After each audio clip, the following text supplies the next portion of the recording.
In our top story of this hour, the Western Cape Transport Department is considering shutting down the Delft taxi rank due to ongoing violence.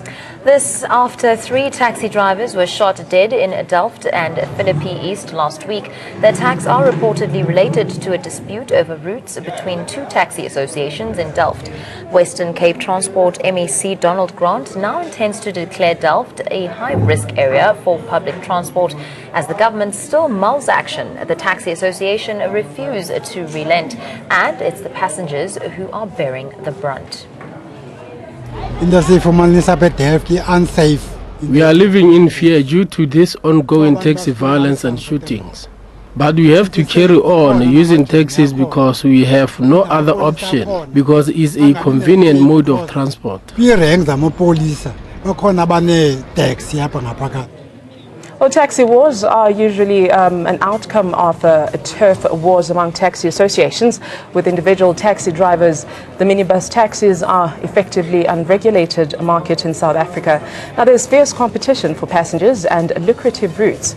Conflicts flare up due to the desire to monopolize routes. Taxi operators form associations, which sometimes indulge in all-out gang warfare.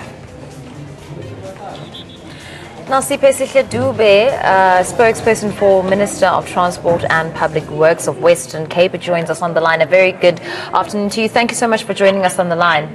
Of course. Good afternoon to you and good afternoon to your viewers. Now, this is not an uncommon scene that we've witnessed in Western Cape. 2 taxi or many taxi rivals do erupt from time to time. What is the cause of this one that has happened in the Western Cape? Well, we do have certain tensions that build up for various reasons, and they're mostly because of tensions relating to routes and the allocation of routes, and that's no different here. There have been some issues ongoing for a few years now around the Delft operations and the routes that have been allocated to certain operators. We've been working extensively for years now with some of the operators to find a very amicable solution that is mutually beneficial to all the associations that work out of Delft. But recently we've had that kind of peace come to an impasse and an outbreak in violence. We've been doing a lot of work since the outbreak of violence about a couple of weeks ago to mediate. We've sent our top mediation team as a department to the affected areas, and we've been engaging with the affected operators. We are working with the city as well to re-look at the current routes and to see how best we can mediate and then create a new environment where peace can be restored and be sustained. We are also, over and above all of that, working together with SAPS and all traffic law enforcement to impound any vehicles that are operating illegally.